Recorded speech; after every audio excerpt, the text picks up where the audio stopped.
मंत्र चॅन्टिंग किंवा स्तोत्र पठण याचा आपल्या ऑरावर कसा परिणाम होतो? एनर्जी म्हणजे साऊंड वेव्स. ही जी काही एनर्जी आहे, ही फ्रिक्वेन्सी आहे जी आपल्या ऑरावर काम करते, ऑरावर प्रभाव करते. It's nothing but sound energy. म्हणजे ती शब्दांमधनं व्यक्त होते आणि शब्दांची जशी लय कमी जास्त होईल त्या पद्धतीने त्या लहरी बदलतात. पुरातन काळी आपल्या ऋषीमुनींनी ह्या लहरींचा अभ्यास केला. कुठल्या लहरींचा आपल्या शरीरावर कशा पद्धतीने सकारात्मक परिणाम होतोय, कुठल्या लहरींचा आपल्या कुठल्या चक्रांवर परिणाम होतोय आणि त्यानुसार त्याचा परिणाम आपल्या काया वाचा मनाने आपल्या शरीरावर, आपल्या वागण्या बोलण्यावर, आपल्या विचार प्रणालीवर कसा होतो याचा अतिशय सर्वांगीण सखोल अभ्यास आपल्या ऋषीमुनींनी केला होता.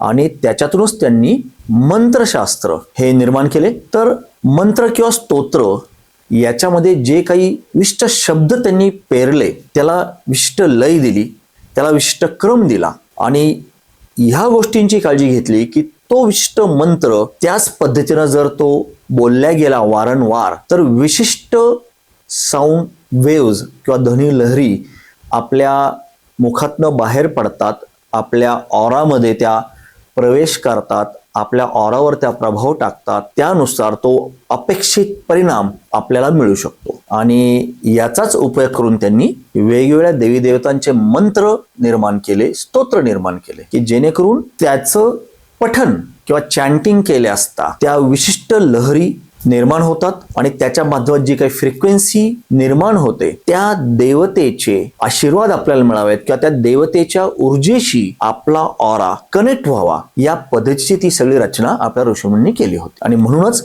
मंत्र पठण किंवा स्तोत्र पठण याचं एक अनन्यसाधारण महत्त्व आपल्या संस्कृतीमध्ये आहे.